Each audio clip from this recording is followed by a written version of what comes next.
All right. Welcome, everyone, to the first Early Literacy Grant webinar. I'm really excited to be working with you all over the course of the next year, and really excited about the work that you're all doing in your communities. I also want to say that for those of you who were involved in one of the applications to become an early learning hub that was announced yesterday at the Early Learning Council meeting, congratulations. We'll be talking a little bit more about that as we move on. And I also just want to say, just in terms of my role working with you, during the grant application and proposal process, my role and the role of other people on staff here in the division is to look at those proposals with a really critical eye and to make sure that we're holding everybody to really high expectations in terms of the recommendations that get made to the Early Learning Council for who gets funded. Now that we have our grantees, my role gets to shift a little bit and becomes more fun.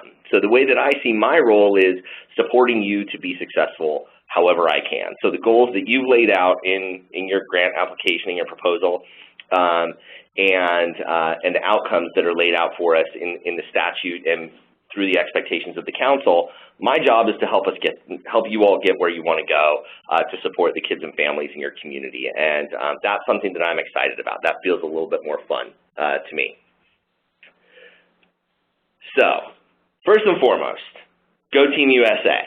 As those of you who follow the World Cup know, we are currently broadcasting right in the middle of the U.S.-Germany soccer match that will determine who moves on. One of the things that you're going to find out about me as we work together is I'm a huge sports fan, so you're going to get a lot of really bad sports analogies from me, and for that I'm just going to go ahead and apologize in advance. But this is something that I'm excited about, so I just wanted to share that.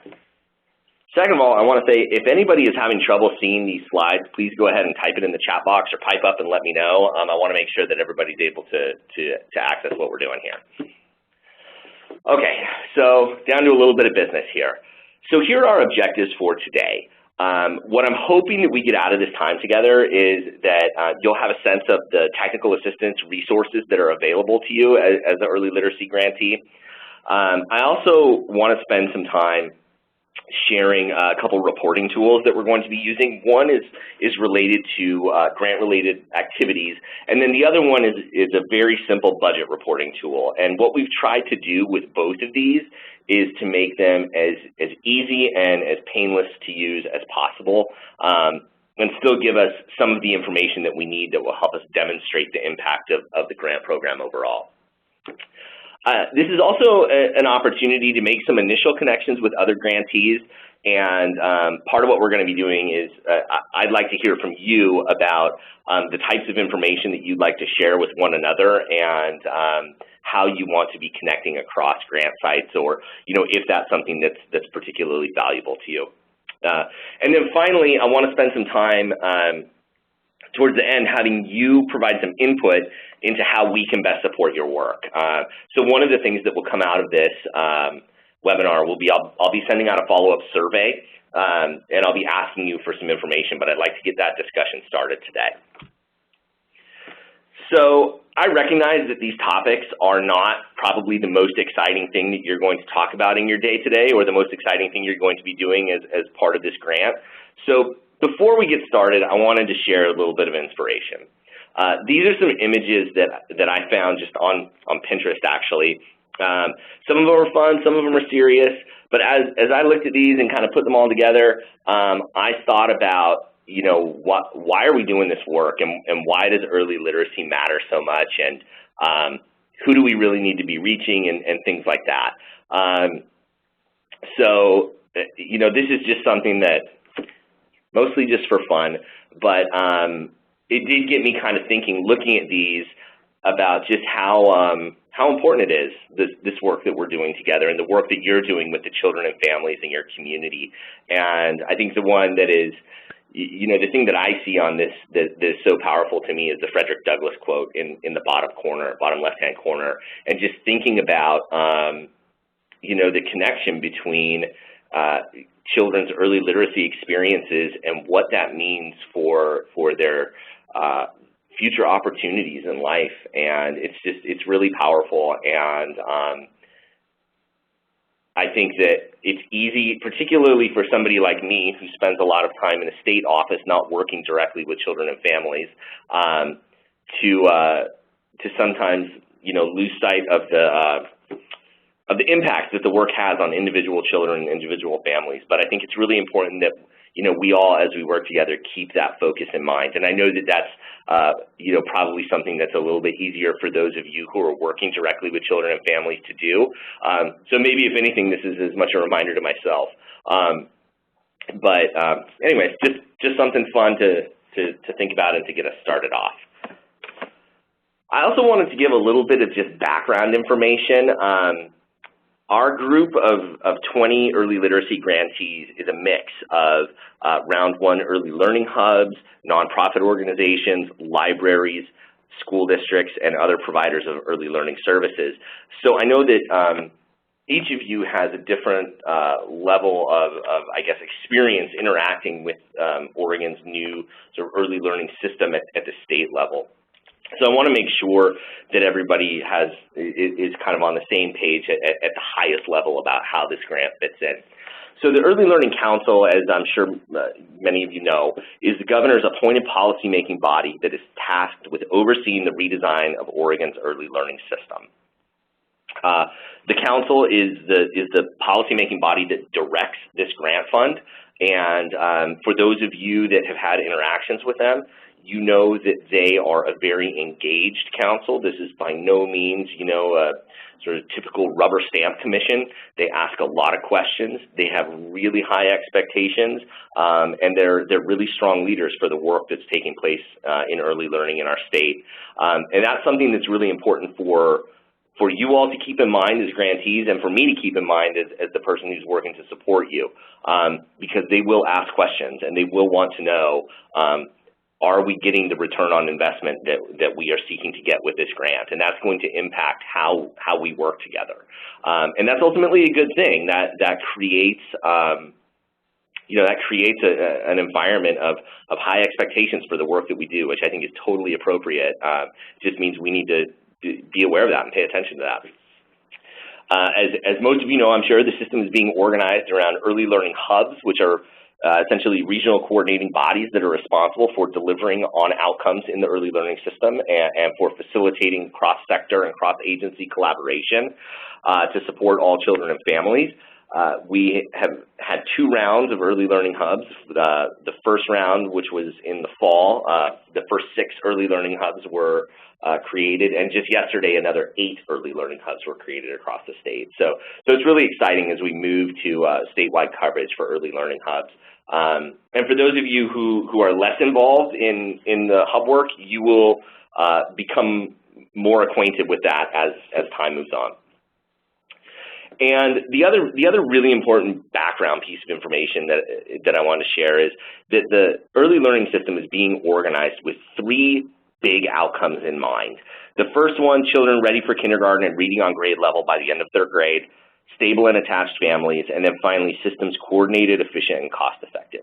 So the work that's happening under the Early Literacy Grant is really clearly tied to this first outcome. This is, I think, to the extent that we can think about this work as embedded within the overall work around kindergarten readiness, it's really going to strengthen the quality of the work that takes place. And then ultimately having that 3rd grade reading benchmark in mind is really important. And then what's maybe a little bit less on the surface, but also really critical here, is systems being coordinated, efficient, and cost effective.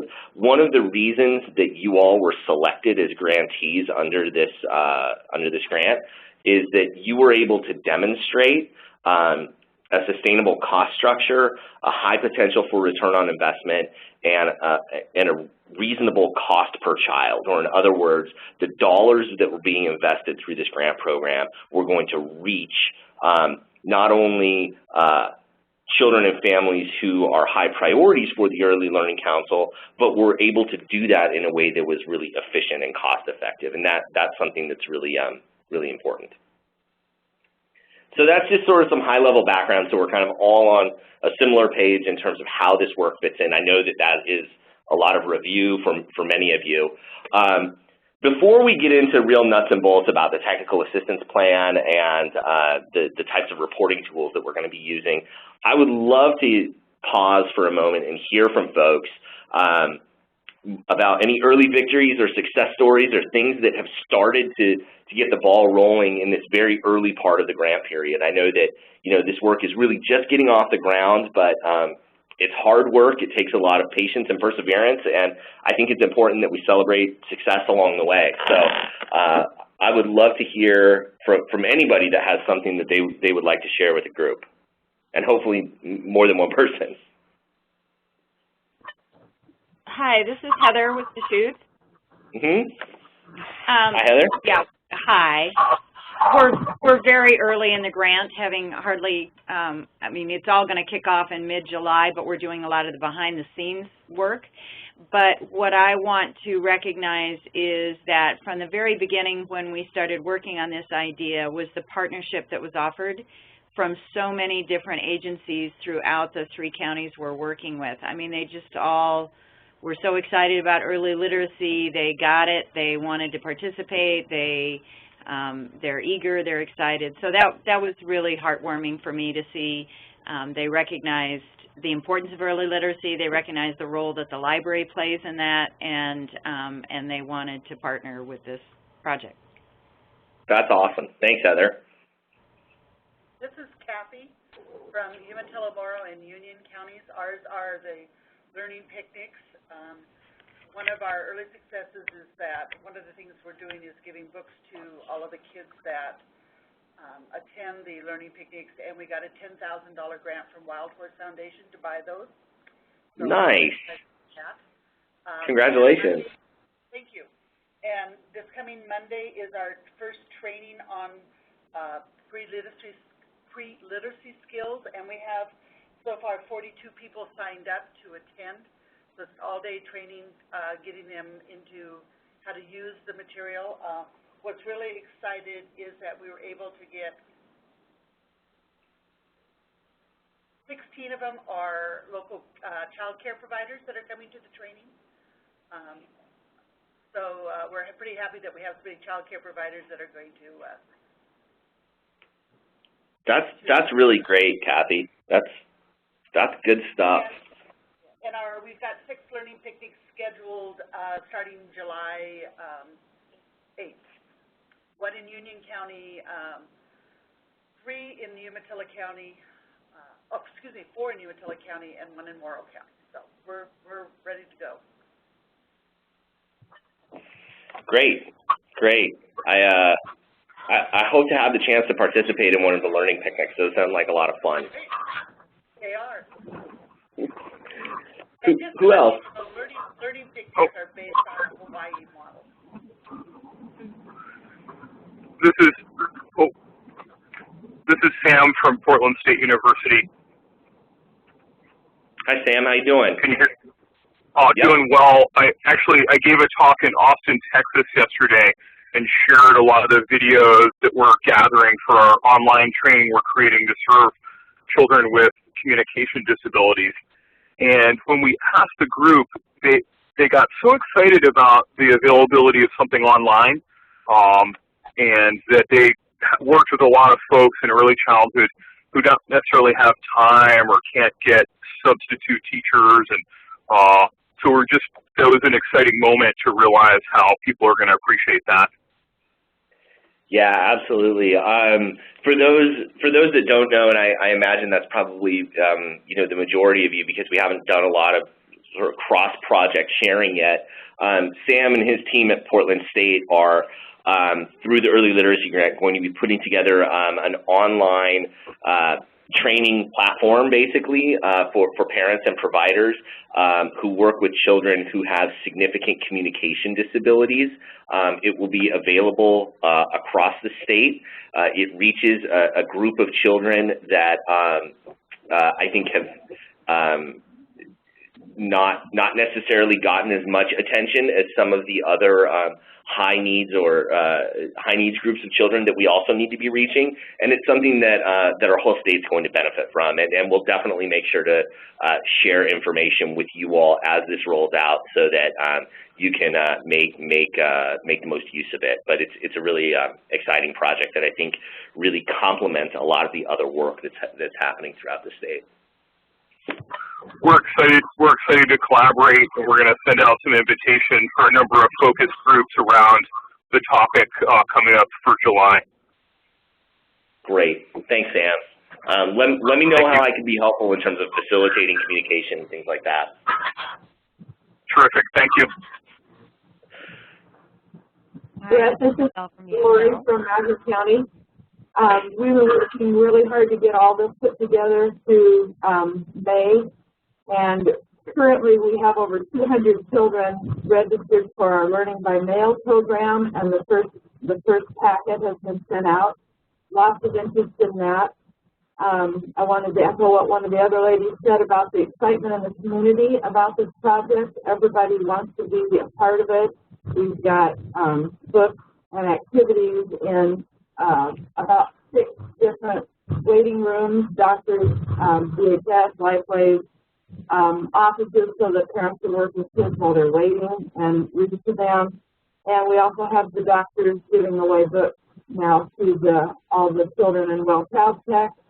And we are getting ready to start working on the training section of this grant. So we're rolling right along and feeling pretty good about what we've done so far. That's great. Thanks, Lori. Who else? Who else would like to share? It sounds like there's so much good work already happening. This is really awesome. Hi, this is Michelle from Yamhill. Brett, can you hear Hi, me? Michelle. Yep. Hi. So one of the first things that's just started, which we're really excited about, is we're partnering with all of our school districts that offer summer feeding programs to open up their public or their school libraries during those feeding times, so that children and families can go in and read together. And we purchased, with some of the grant dollars, we purchased some pre-K books to have available in those libraries as well, so that moms and dads of little guys could enjoy that time. And then we were able to receive a donation from Goodwill Book of My Own, so that each location will also have books to give away to children at those summer feeding times. So we're excited about that piece. That's really great. It sounds like there's a lot of excitement in communities and a lot of cross-agency collaboration happening already, and that's really great. That's definitely a big part of what we're hoping to do. I'm really excited that those things are already in place and already getting rolling. Would anybody else like to share early victories, early successes before we move on?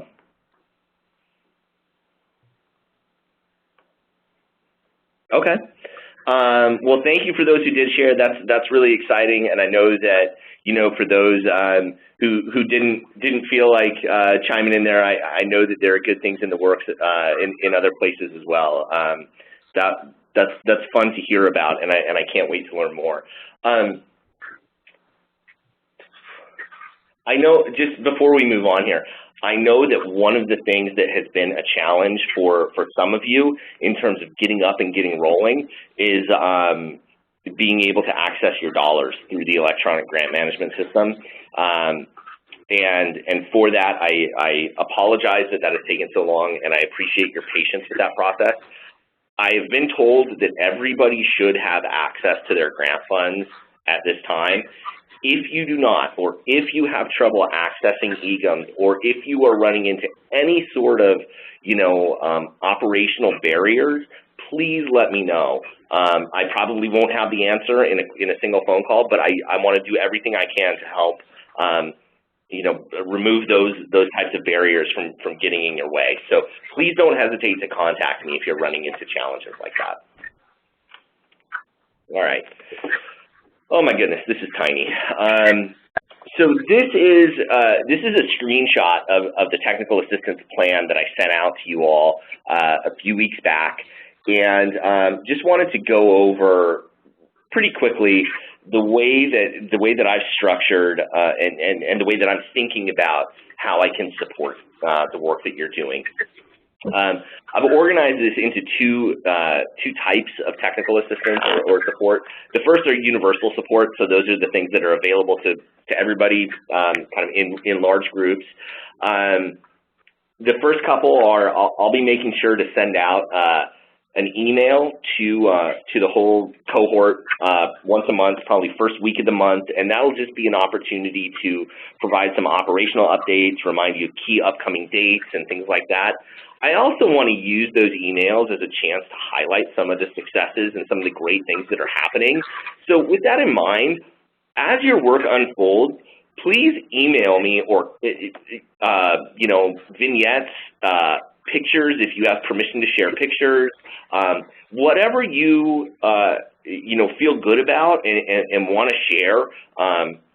Again, I think it's so important that we take a moment to recognize the great work that's happening and celebrate the work that's happening along the way. I also want to say here, one of the things I'm doing is putting together just sort of a master email list. And so for most of you, I have the name of the contact person that was on the proposal, but I know for many of you, there are other people in your organization that you want to be in the communication loop. If I don't have you right now on my communication list, or if you don't know if I have you on my communication list, please shoot me an email and just say, hey, Brett, can you add me to the list, or can you add these people to the list? I want to make sure we're getting information out to the right people. We'll be doing these conference calls, webinars, every couple months. For those of you that are also kindergarten partnership and innovation grantees, what I've done is I've staggered those so that 1 month will be an early literacy webinar, the following month will be partnership and innovation. For those of you that just have the early literacy, you don't need to worry about that. It'll just be an every other month webinar. And what I'm thinking, at least initially, is that these can be an opportunity to share just kind of nuts and bolts operational information. It can also be an opportunity to highlight some of the work that's happening across the cohort. So what's really interesting to me about this grant is it's sort of a mix of really unique projects like the PSU project that we heard about a few minutes ago, and then also projects that are pretty similar in terms of tapping into the same types of evidence-based curriculum and strategies and things like that. So I do think that there is some opportunity here to do some cross-site learning if that's something that you're all interested in. And then the last thing that I was thinking that we could use this time for is to bring in other experts, for lack of a better term, who are doing early literacy work in the state. So one of the things that we're going to hear more about over the course of the next few months is the statewide reading campaign. Kristen Gimbel, who's the communications director with the OEIB, is really the point person on that. And there's some really exciting work around promoting reading, talking, singing, playing with kids that will dovetail very nicely with the work that you're doing. So we want to make sure that we're bringing you in on that and that we're getting you the information, materials, and resources that you need to be able to promote the campaign in your community. In a few minutes, we're going to talk more about the reporting processes and tools, so I'm not going to spend much time there right now. And then program evaluation, it's an incomplete sentence there. What that should say is that will help us evaluate the impact of the work that we're doing across this initiative. And that's something that is currently in motion and being worked on, and we'll get into that more in a few minutes as well. In terms of targeted support, one of the things that I mentioned in my recent email to everybody is that I am hoping to be able to do site visits with each grantee at least once during the grant cycle. And, that's really just an opportunity for us to connect on a more personal basis. It's frankly an opportunity for me to learn more about the work that's happening in your community and to get to know your communities a little bit better. And it's also an opportunity for collaborative problem solving. So I want to make sure, and I want to get some input from you. I want to make sure that these site visits are a resource to you and a good use of your time. It certainly helps me learn and be able to come back to the council and speak more, eloquently and in depth about the work that's happening. But it also needs to be a support for you and feel like that it's something that's helpful to you. So, one of the things I'll ask you to think about is what are some things that I or other early learning division staff can do to be helpful to you in your community when we're able to come out there? The other thing that I was thinking of here is small group problem solving. And I don't know if problem solving is the right word, but working together with small groups of grantees. So the way that I was thinking about that, for example, is Wallowa County Library, Baker County, and OCDC in Mulligan County all have early literacy grants. As it turns out, those 3 counties have also just been approved as one of the new early learning hubs. So at some point, there's a conversation to be had with the 3 of you to say, okay, how do we bring all of this work together and fold it under the umbrella of the hub so that the work that's happening in these 3 counties then becomes part of the hub work as well. So that's one type of cross-site conversation that might happen. Another is, if there are multiple sites that are doing, say, Raising a Reader or Every Child Ready to Read, or that are using similar models, how can we, put heads together and make sure that we're maximizing those resources and getting everything we can out of those models that we're using? So that's, that's kind of more ad hoc. And then finally, one-on-one, consultation, conversation, whatever we want to call it. I think that given the way that the Department of Education has traditionally been, which has been, the department, just, for background, is undergoing a pretty significant transformation, I think, from being what has traditionally been a compliance and monitoring and reporting-based organization to an organization that really wants to work with communities and schools and providers of early learning services to improve outcomes for kids. And that's a really different orientation. But I think what has happened over the years is that people have gotten accustomed to the less we communicate with the state, the better. And I totally understand where that comes from. And I also just want to say, please don't hesitate to contact me. If you have questions, if you have concerns, if you have challenges, if you just want to share something great that happened, I want to be in communication with you, and I'm available for to help you out with anything I can. Doesn't mean I can solve every problem by any means, but I really want to work in partnership with you. So, what are your initial reactions and thoughts to this? What questions do you have? What's missing? Are there things that you see on here that you say, you know what, I'm not sure that that's actually very helpful to me? What are your initial reactions?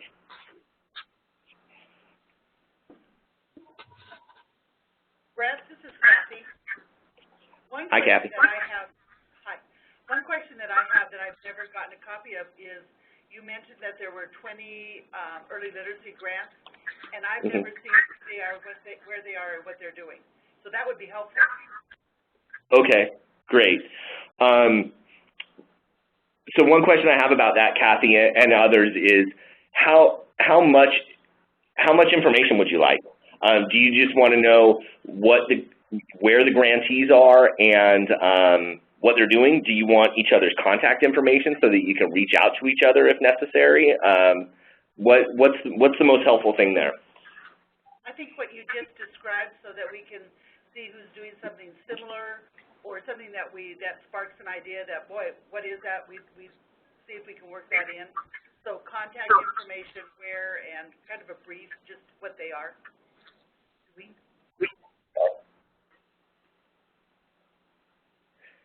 Does anybody, does that sound okay to other folks? I mean, does anybody have issue with sharing contact information? This is Lori. I have no problem with that. I think it's a great idea to maybe share the key activities that were outlined on the grant agreement and our contact information. That should be enough information for us. Okay, good enough. I'm happy to put that together. This is Sam from Portland State. One idea might be to share what we're doing and then also share kind of what our needs are or what we think we could contribute to others. I know we're going to do a lot. We're forming teams around the different languages. We're going to be publishing some of the content, and we might be able to share some or synergize with other folks around that. But I know it's kind of nice. I was at an event this past weekend, and one of the things that each group share they do is say, what other help they needed.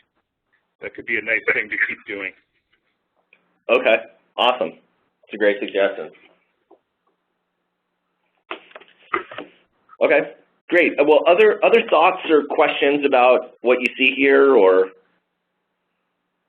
concerns?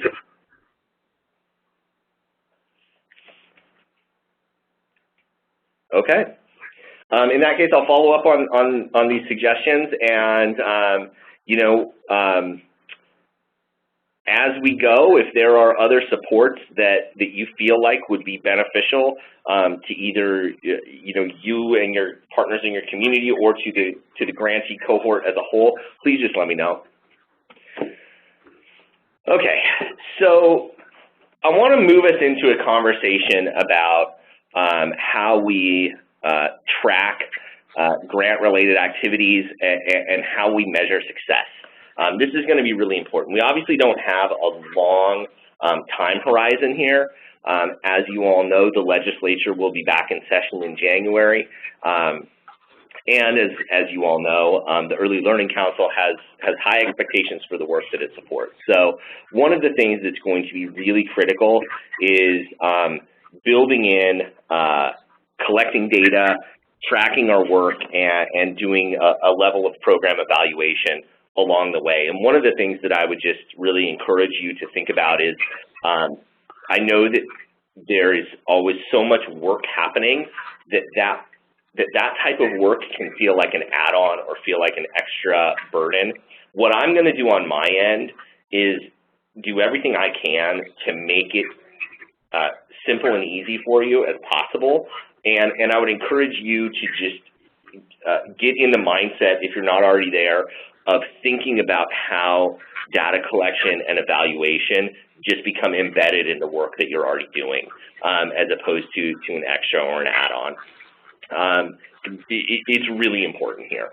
So one of the things that I did is I put together a really, really simple logic model that basically just tells us in this first left-hand column, inputs and resources. So what do we have at our fingertips that help support the work? So that's, grant funding, it's you all, staff and cross-agency and sector coordination, the evidence-based literacy programs that we have available to us, the physical material of books, binders, story time kits, things like that. That's kind of what we start with. And then the next column, the outputs and activities column, is, okay, so what do we do with it? And for the most part, to some extent, most of the application or most of the projects that you're working on have some or all of these components in them: professional development for providers, parent training, story times or other types of parent-child interactions, distribution of books and materials in both English and other languages, and then library outreach, library card sign-up, things like that. This is the actual, what are we doing? And then the next column is what I call short-term outcomes. These are basically the changes in adult behavior that we're trying to drive towards. These are the ones that are called out in the statute and that are really a key part of the work here. So that's, increased access to books and reading materials, increased quality of reading interactions, increased frequency of adult-child reading interactions, and increased amount of time when adults and children read together. And I also think that it's important to note here that that what we're talking about with reading interactions doesn't necessarily have to be I'm sitting down with a child on my lap and reading a book to them. Okay, as you all know, there are lots of different activities that people can do that contribute to early literacy. And if your project has components of teaching parents, for example, how to play with their child in a way that contributes to early literacy, or teaches parents songs that contribute to early literacy or something like that, we need to find a way to capture that. The last column you see here, long-term outcomes, these are things that we want to keep in mind in terms of who we serve and in terms of what the overall goals of this project are. But these are things that we are not going to be able to measure in this first year. These are, the only measurement that we have available to us right now that will allow us to know if the kids and families you reach in this first year are driving towards these outcomes is the kindergarten assessment. And I don't think that we are at a level of sophistication right now to be able to say, to be able to draw any sort of causal relationship between the activities under this grant and improved kindergarten assessment. So I think we want to, over time, look at correlations there, but I'm not sure that that's something that we're going to be able to do in this first year. So down at the bottom, you see output and activity indicators, and then short-term outcome indicators, and that's what our reporting is really going to focus on. So in terms of data collection, well, actually, you know what? Before I move on, what questions do folks have about this? Questions or comments?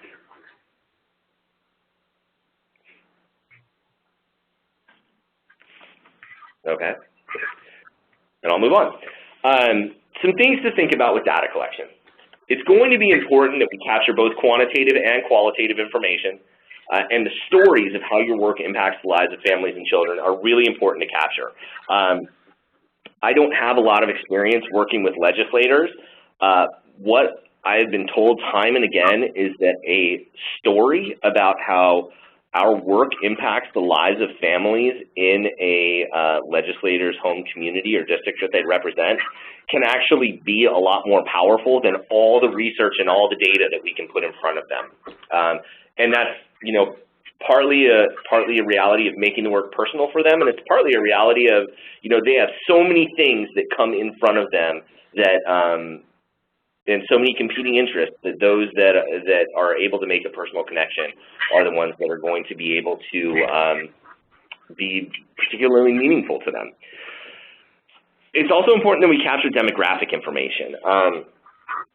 And I'm not quite sure the best way to do this, I'll be perfectly honest about that, but if we think about who the target populations are for this grant and for your individual project, we need to be thinking about how do we demonstrate that the resources that were provided and that the activities that were conducted were actually able to reach those families and children that you're targeting in your community. And then again, we're ultimately going to need to be able to demonstrate some behavior change. So what are families doing differently in terms of reading with their children? What are providers of early learning services doing differently as a result of the grant activities? Are people coming to the library more? Did more people sign up for library cards? Is participation in story times increased? Things like that. These are the specific behaviors that will tell us if we're moving in the right direction in terms of improving early literacy for kids. And then finally, this, I feel like I'm being a little bit redundant here, but the council will definitely want to know how the investments that they're making in early literacy across the state are helping to achieve the outcome of increasing children's readiness for kindergarten. So that's something that we always need to keep in mind, and something that we are going to need to be able to tell this story, both with numbers and with words. So I've started putting together some tools that can help us do this. The first one that I'm going to share right now is what I'm calling the activity report template. And this is basically just a really simple way to capture what you're doing. Hang on one second here.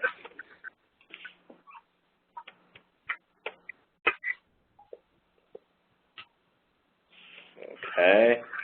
You don't need to see my calendar. You don't need to see that.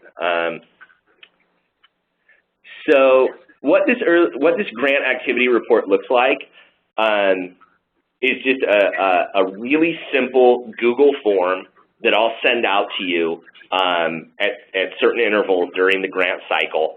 And really all this is asking you is, what are you doing? It has a series of questions that are asking, they all start with how many. How many trainings did you do? How many providers participated? How many parent workshops did you do? How many parents or primary caregivers participated? How many story times did you do? How many parents and kids participated? How many books did you give out? How many, how many? And each of these has a drop-down that allows you to only input whole numbers. So, say you had, you did 4 training for providers, 20 people came to each one for a total of 80 during the reporting period. I mean, it's that simple. It's just all you're doing is plugging in numbers here. And I want to say before I move on, I recognize that not all of you are doing all of the things that I'm asking. So it's perfectly fine if the answer here is 0. If training for providers is not part of your strategy, just put a 0 in. It's totally fine. If training for providers is part of your strategy and it's zeros, then we need to have a conversation. But if that's not part of what you're doing, then just put a 0 in and move on. And then down at the bottom, there are 3 open-ended questions. And this first one is, please describe the primary grant-related activities. So this is just asking for some qualitative information about what you've done that can either provide context for the quantitative pieces up above and provide some descriptive information, or if what you're working on isn't captured by those things, the questions that I've asked above, you can fill in. Fill in the blanks basically and say, well, we didn't do those things up there, but this is what we're doing instead. The next question is, what were the primary challenges? I think it's really important that we are constantly problem solving around challenges. So say you did parent workshops and you didn't reach the parents that you wanted to reach. What can we do to problem solve? That's the type of question that we can then, I can support you how I can, and then we could also bring it back to the group of you all and do some collective problem solving. And then the last question is, what else would you like to share? This is just really open-ended. What else do you need me to know? So I think that this is at least a good start in terms of capturing activities, in terms of what we're doing. So what I'll do as a follow-up is I'll send this out to you all for feedback. And if there are questions that are missing, I would love to hear that. And if you have thoughts right now that you want to share on this, I would love to hear that as well. Like if what I have just said doesn't seem to capture what we need to be doing in terms of just tracking activities, not necessarily outcomes right now, just activities, please let me know. And if you have other questions or comments, please let me know that as well. Brett, this is Heather. Can you hear me? Yep. Hi, Heather. Hi. I have a question about your question, for instance, on how many story times were offered. Our grant doesn't specifically address story times, but we certainly offer story times. Do you want us to record that anyway, even though the grant isn't paying for it? So these are specifically grant-related activities. So. Okay. Yeah, so I mean, I know that all of you are doing other work that's not part of this grant. I don't always like putting it this way, but one way to think about this is, well, actually, never mind. Yeah, what we're trying to go for here is, what did you use grant resources to do? Okay, No problem. Okay. Okay. Hi, this is Teresa from Frontier Hub. Hi, Teresa. So, like, would one site enter this information for several different, like, say, would we have access in Grant County to be able to put our own information in, or would we give it to, you know, the main office in Harney County and they put everything in? So can more than one site work on this? Yeah, I think we can set it up that way if that makes sense. Honestly, I think what my preference would be to have whoever the grantee is. So in your case, you know, the Frontier Hub, have the Frontier Hub submitting one report. Right. So you know, the hub would be responsible for capturing the activities of its partner organizations that they're working with under the grant. Right. That's just really not a viable way to do it. It would work fine that way as long as we had hard copies of the questions so that all the different agencies can submit those. I see. Okay, great. So what I'll do, and you know what, just hearing this question actually made me realize that one of the things that I haven't asked for on this draft is who the respondent is, which is obviously going to be really important to capture. So what I'll do is, you know, as I said, I'll get this out to you all to take another look at and provide feedback on, and then once it's finalized, I'll get a copy to you so that you have it, and then when we're coming up on the time to actually submit the reports, I'll send it out again. You know, it's basically just going to be a link, but we'll make sure that you have this and can use it to capture information on an ongoing basis.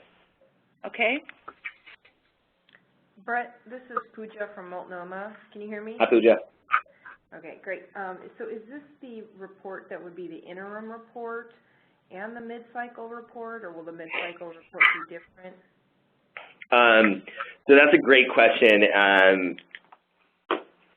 and I'm actually going to jump back into the PowerPoint. So as you can see, there's a couple different types of things we need to report on. The first is activities, and the second is on the short-term outcomes that are outlined in the logic model. So this is where we focus on the behavior and attitude changes. For the interim reports, I think that we'll be fine just doing the activities. You know, that's just what have you been doing.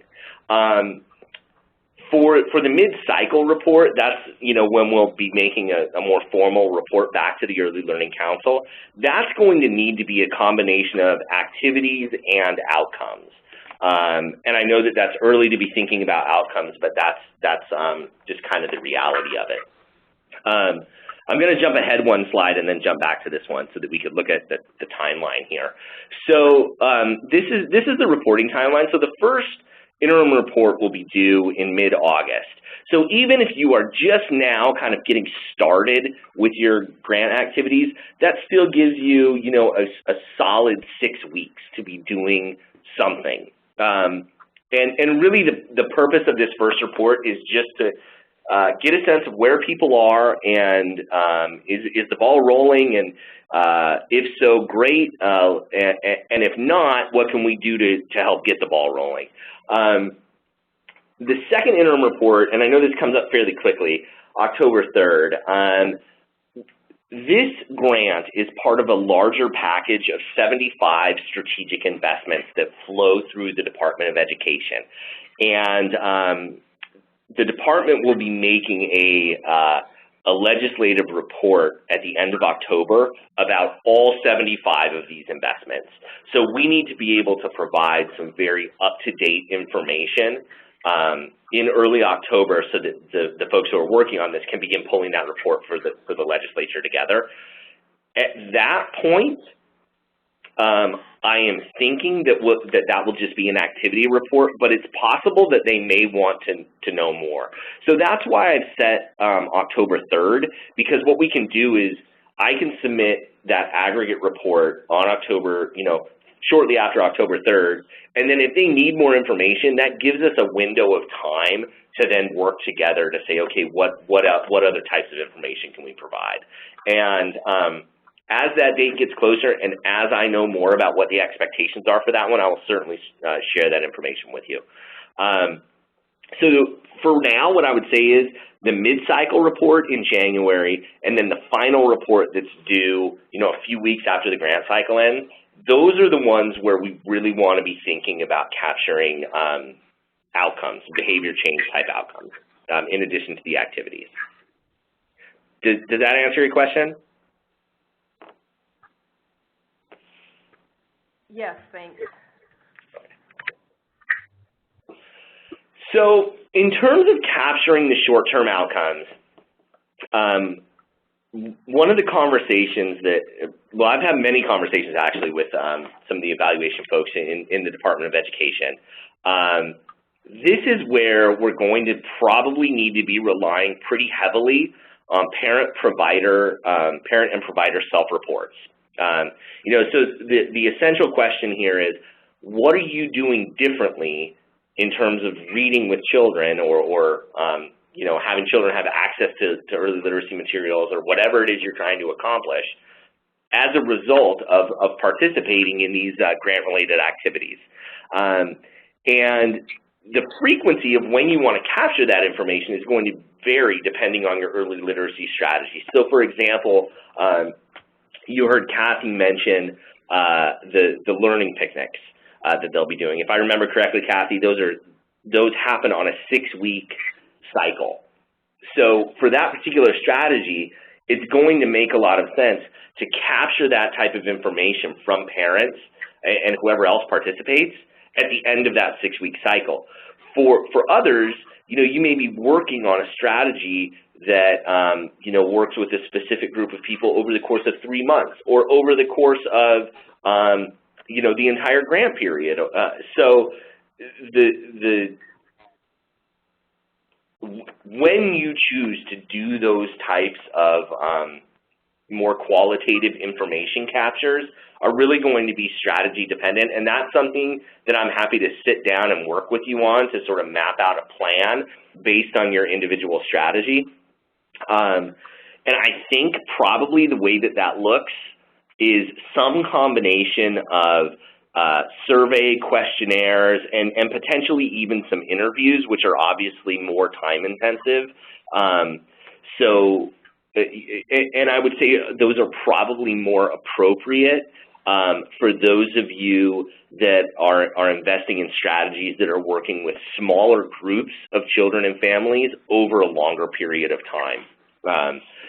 So a couple questions I have about how we capture those types of short-term outcomes are, first and foremost, what tools and support do you need from me? And second, many of you have program evaluation to one extent or another already built into your budget for the grant. I would love to hear what people's plans are that you already have in place, what you're thinking in terms of how you evaluate, and what, if anything, you might be able to share across the cohort that would sort of strengthen our collective ability to evaluate outcomes.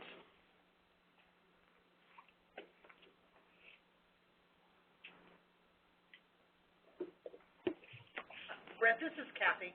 I'm glad you brought that up because I saw in the application that we were supposed to set aside $500 for evaluation, and quite frankly, I thought that was something that was going to come from the department.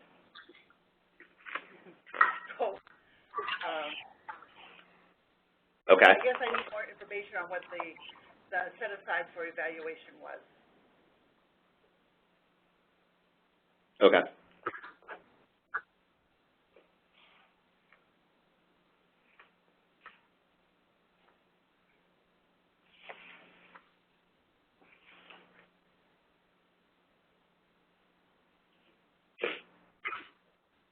And Kathy, I'm happy to follow up with you offline on that individually, but I can say just sort of in general, our our original thinking was we just want to make sure that there is a plan and resources, if necessary, that can support evaluation. So, here's an example. And this is totally hypothetical, but something that I think is within the realm of possibility. Say we provide you with a survey template, and you want to get that survey out, very broadly in your community. The printing, for example, that you do could, that's obviously a really small cost, but that could be, that could come out of the evaluation line. Or if you need to engage, temporary staff or something like that to help collate the data, things along those lines. But again, I'm happy to have a more in-depth conversation with you about that. No, that's helpful because we do a parent skills ladder for our parenting education hub, but we've been looking for specifically on assessing parents on their acquisition of literacy skills, and we're having a difficult time finding that. Okay.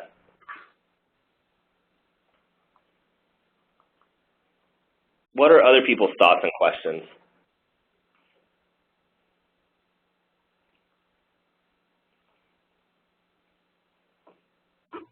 This is Pooja from Atlanta again, and on the suggestion of the template surveys, both for providers and for parents, we're going to need to create that. And if you could create some sample templates that then we could adapt to fulfill the reporting requirements, that would be of help to us.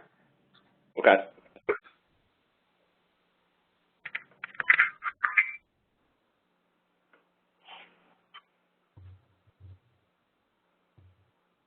Are there other thoughts and questions on evaluation? This is Lori from Mount here. I'm thinking that when we do training for parents, providers, and community members, that perhaps a pre-test and a post-test would be helpful in at least showing that the group increased their knowledge on what the training information was. And I'm thinking that as we're doing these trainings, we would just probably have to put that type of thing together ourselves. But I thought that was maybe a good idea. Yeah, I think one of the things that I think we could do is put together a couple different types of surveys and give you some flexibility there. So I think a pre-post model is one, and I think doing just sort of a post-intervention model is another. I think pre-post is really ideal in a lot of ways if you can get accurate information on the pre-test. And one of the challenges with pre-post is that people tend to overrate themselves on the pretest sometimes. So here's an example. I used to do family engagement training in the Boston Public Schools, and we did professional development work, and we started out using a pre-post design, and we found that our participants were consistently rating themselves lower on the post-test than on the pre-test. And what we discovered was that was as a result of, as they learned more, they realized that they didn't know what they didn't know on the pretest. So basically what we had was program evaluation data that showed that we were actually moving people in the wrong direction. So all that to say, I think a pre-post can be a really nice design, and it's also there's no perfect tool here, but it's also something to take with a grain of salt. And you might even try, a couple different types of designs. What about interviews? Could anybody envision doing interviews, very brief interviews with program participants? And what about things like getting people to speak on video or something like that? Has anybody thought that far? Hi, this is Julie Buck. Can you hear me okay? Yep. Hi, Julie. Oh, hi. Yeah, we do interviews in our parent education program, and they're really powerful, and I think they're a great tool, especially when presenting. I just presented a Rotary, for example, and we're looking at sustainability and all that good stuff for our parent program, and the interview piece brings everything to life and lets people actually see the good work going on and the results of it. Cool. Julie, do you have interview templates, protocols, anything like that you would be able to share with this group here, or is it kind of more informal? Well, it's more informal. Of course, we have to get permission. Sure. And all of that good stuff. But we have if you Google Coastal Families Together, one of our videos will pop up.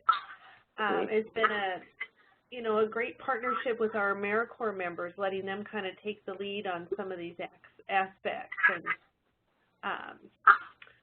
so in terms of partnership, we all think about time and how we're going to have time to do all this great stuff. And if you have AmeriCorps or you have interns, it'd be a great project for them. It's a great suggestion. Yeah. The other thought I had was just a simple questionnaire to give at the beginning of a class. We're going to weave literacy into our parent education classes, and the first 20 minutes will be the introduction of a book, how to share a book with your child, the importance of reading together, but a really big emphasis on language. And we're implementing language as the key curriculum. But we had thought, we're meeting next week. We thought we'd build a real simple little questionnaire that, how often do you use the library? Do you need help obtaining a library card? How often do you read with your children? How many books do you have at home in your home libraries? Some real simple questions as a sort of pre-assessment. And then by the end of the class, a post-assessment. Now how often do you use the library, and how often do you read with your child, and all that good stuff. And how long will these class sessions go? Well, our parenting classes typically are 10-week sessions, but Great. then we also have our school readiness workshops where we're capturing parents with children ages 4 and 5. And teaching, basically get ready for school workshops. And those are usually a series of 6 2-hour workshops. Okay. Yeah. That's excellent. Well, I'm thinking in terms of how we get at some of these things, I am more than happy to put together some templates on my end and make them available to everyone. And then the other thing that I think we could do is sort of crowdsource this. So, Julie, if you would be willing to share those questionnaires, and if we could just start putting together a resource bank, across this group for, different tools, protocols, templates, et cetera, that will help evaluate different types of activities and programs and things like that, then I think as we go, we'll be able to have a really nice set of tools. And one of the things that I'll do is, work with each of you all, as the work unfolds, to have a sense of, what's the best way to evaluate, or maybe not the best, but what's a good way to evaluate the work that you're doing, and what are the tools that you need and resources that you need, what are the tools that you have, and what do you need help tracking down. So I think this is a really good start, and much more to come here.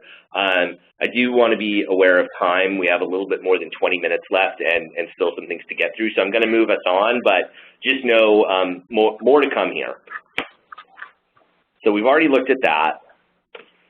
So the other type of report that is going to be, I'm hoping, really not burdensome, but something that's really important is what I'm calling a quarterly budget report. And you'll see quarterly in quotation marks because it's not actually going to end up being quarterly. It's going to be roughly quarterly. But the basic problem that we're trying to solve here is that as you know, or as you may have seen, when you draw down funds in EGIMS, it's not set up to ask you how you're using the dollars. It's basically just here's the money, no strings attached. And certainly, we trust that your grant activities are going to roll out in the way that you've proposed them, and that your budget is going to roll out in the way that you've proposed it. And at the same time, we need to have something, a basic budget report that's going to help us go back to the Early Learning Council, who, as I said, is very concerned about return on investment, and appropriately so. That's going to allow us to be able to go back to them and say, this is how these dollars are being used, or at least be prepared to answer that question if they ask. So what I've done is I've created a really simple Google spreadsheet for each of you. So this is a sample of what it looks like, and I'll be sending you all these links. So up here where it says Sample Early Literacy Grant Budget, what you'll see is you'll see the name of your project, and then here in row 1, you'll see your grant award, and here in column A, you'll see your budget line items pretty much as you build them into the budget that you submitted to us. And then the allocation, the total allocation that you requested will be in column B.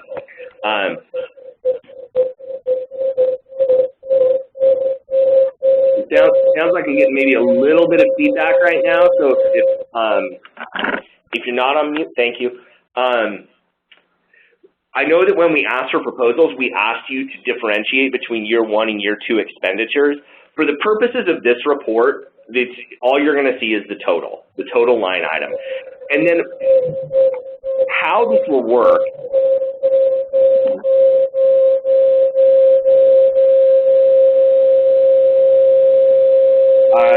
if you're not muted, if you could please mute your phone, and if you're on a computer headset, if you have the ability to switch over to a landline, that would be really helpful.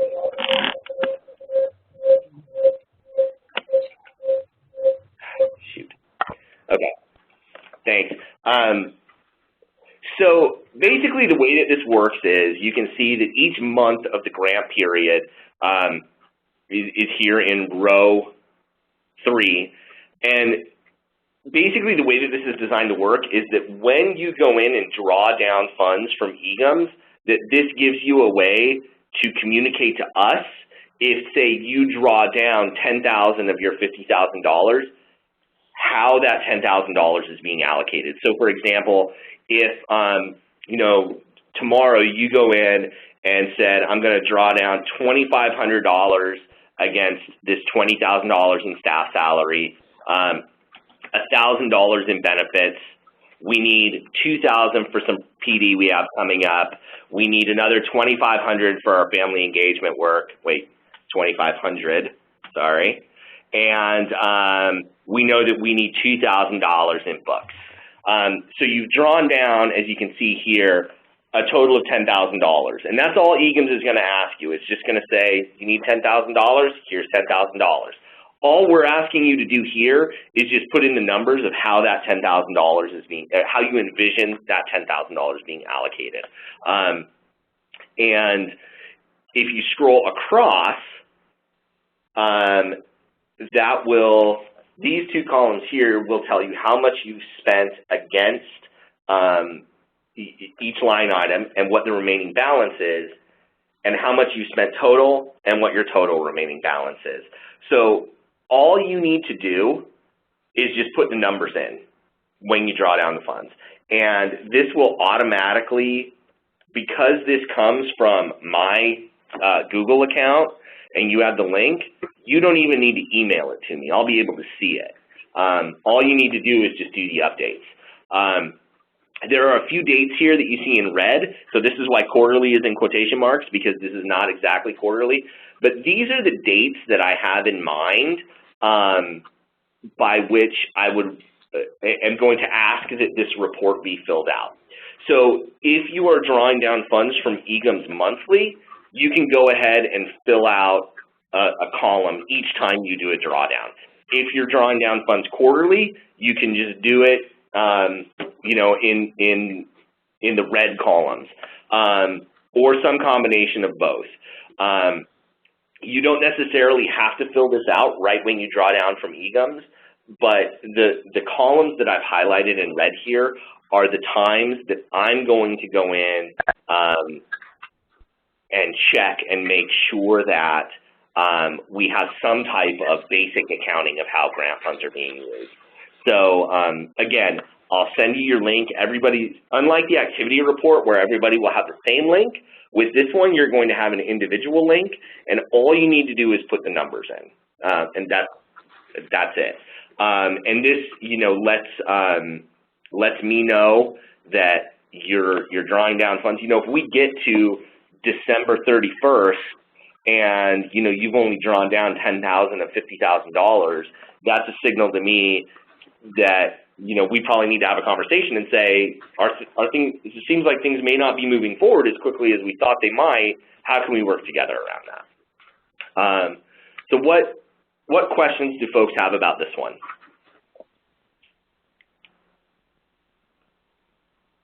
This is Julie back again, and I just have a question about allocation of funds.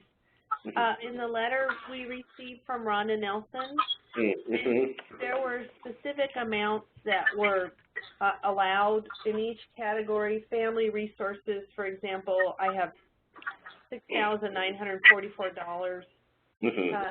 Support programs, $20,833. And reading expansion, $22,223. So I was feeling like I needed to make sure we were spending the dollar amount from those categories, you know, correctly and following the guidelines. But when I look at this budget, it's very different. And I'm just so we make sure we're doing it right.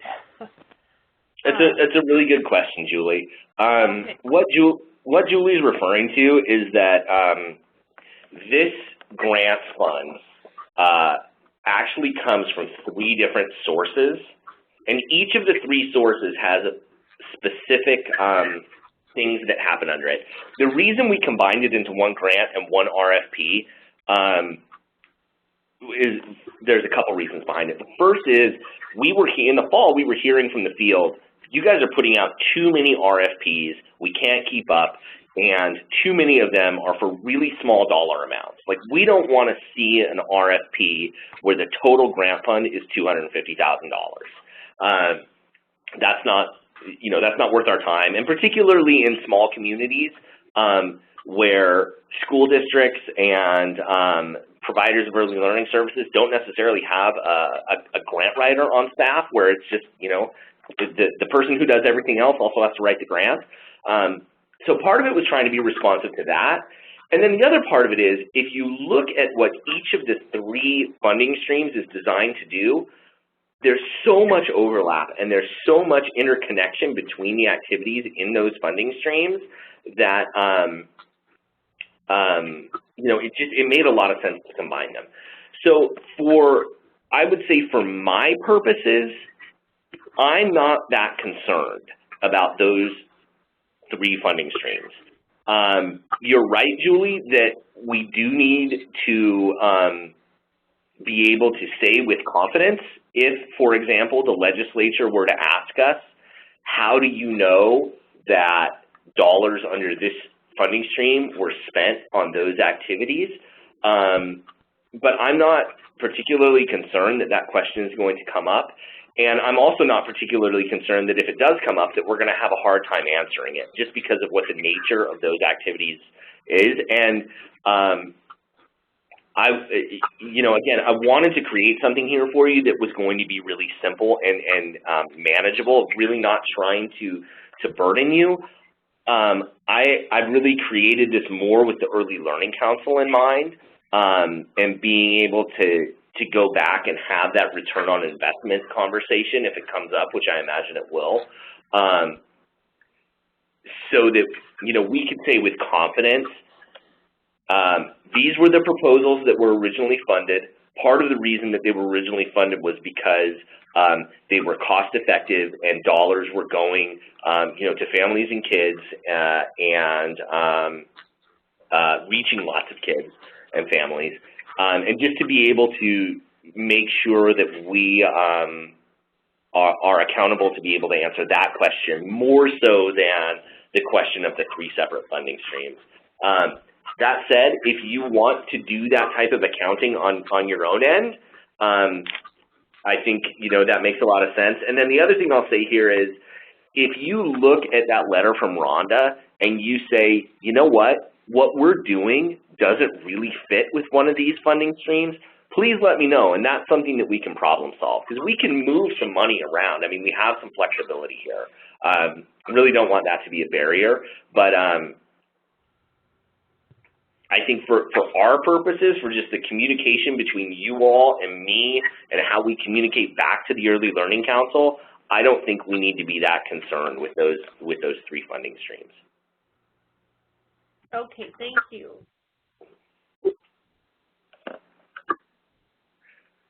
Other questions, comments, concerns about this particular report and what it is that I'm asking of folks?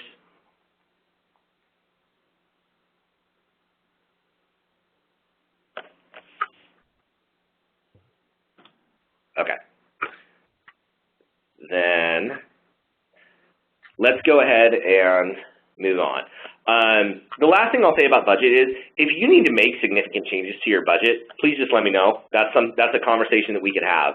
We have flexibility to move dollars around line items and things like that. If, you know, as you get started on your work, if you realize that the way that you've originally built your budget isn't going to get you where you need to go, we can work that out. I think the main thing is that let's just have that conversation in advance. That's actually built into your grant agreements.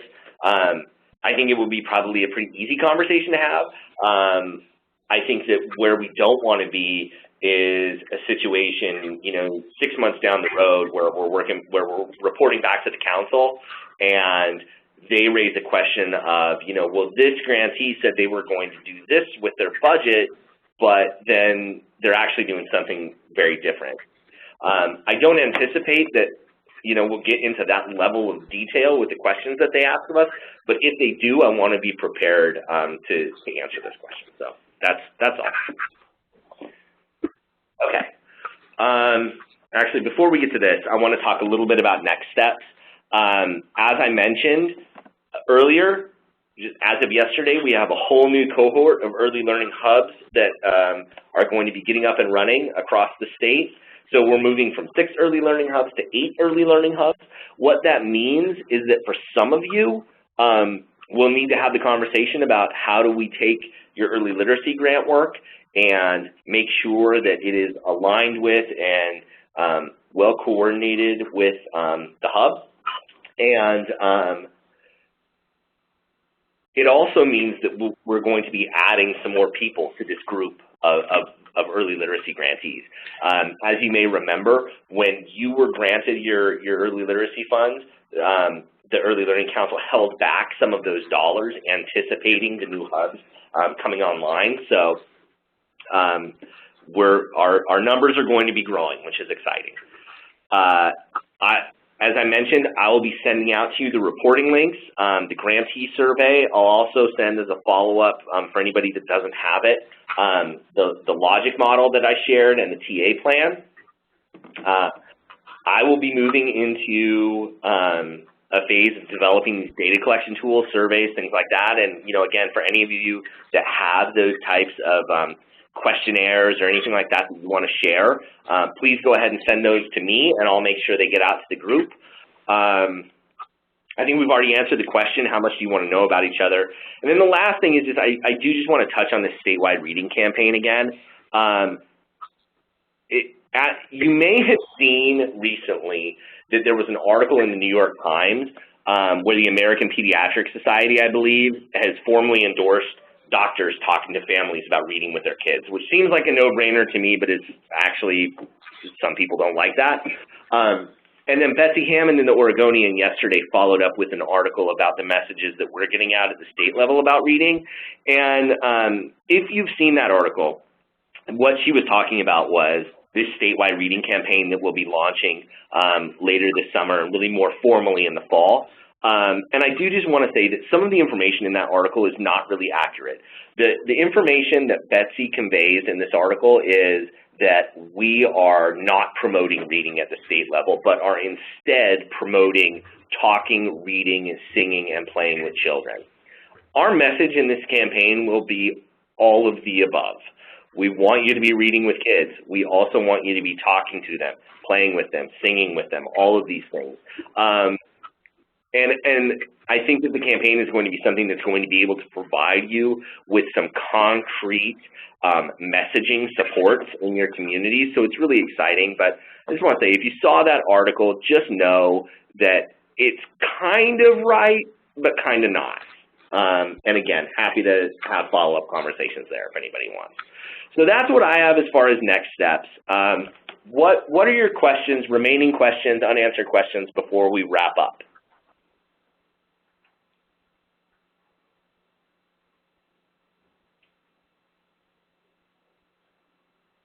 Julie Buck here again. I just wondered, are there going to be any sort of early literacy training? That's a great question, Julie. I will say that I have not necessarily envisioned bringing this group of grantees together specifically for the purpose of having an in-person early literacy training. I think we can use these the web platform to do part of that. The other thing is, and I'm glad you asked the question because it reminded me that I wanted to share this with you. In November, probably, we don't have a date yet, there will be a conference that will be, I think the working title is Early Years to Early Grades. It's going to be a state-level summit that all of you will be invited to that will focus broadly on the work of kindergarten readiness and then also connecting early learning with the K-3 system. And I think within that, there is very much a space for early literacy. I mean, early literacy is a huge part of that work. So I think that is probably the opportunity that is on the horizon for this group to come together, but it won't be exclusively for this group. In fact, it will be a pretty broad audience that will be included there.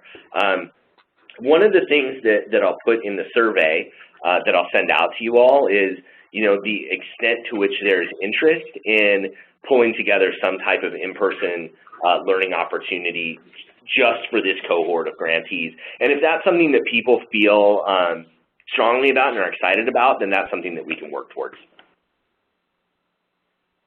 Okay. I have one more question. Okay.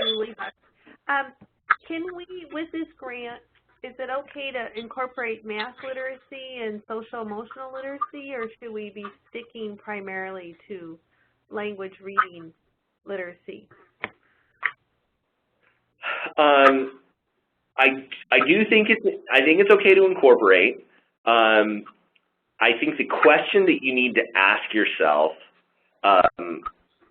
for that or any other activity that you're thinking about doing is, how does this get us to the outcomes that are specifically that we're specifically accountable for?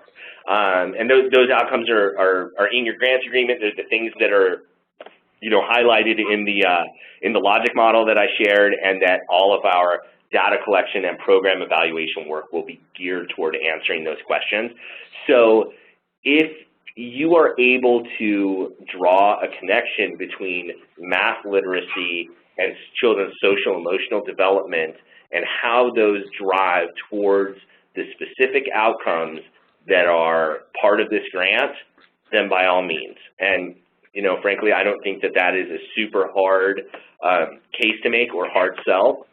But the caveat or the caution that I would give there is, you know, there's so much that can be done that falls under the umbrella of early literacy, and we don't have a whole lot of time, and you know, the risk is getting too diluted and, you know, trying to be all things for all people under the umbrella of this grant. So, you know, that's ultimately it's ultimately a decision that's up to you. If you feel like it drives towards the outcomes, if you feel like it's not getting you too, you know, spread too thin, then go for it. And, you know, it's, again, I feel like I've said this a million times, but happy to have a follow-up conversation about that and help you think through that if that's helpful to you. Okay, thank you.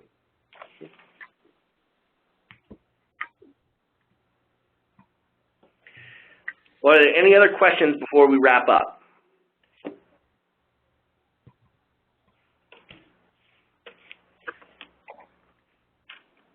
Okay. I know everybody knows how to get in touch with me, but here's my contact info just in case. And you will be hearing from me shortly. Lots of follow-up to do here. I just want to say thank you for taking the time this morning. I know you all are super busy and have thousands of things on your plates. Really appreciate you taking the time out of your day to participate in this. And also just want to say thank you for the great work that you're doing. That was really exciting early on in our conversation to hear about the things that are already starting to get rolling around the state. Really exciting, really encouraging, and just wish you all the best as you continue to go out and work on behalf of the kids and families in your communities. So thank you all very much. Okay, thank you. Bye. Bye. Have a great day, everyone.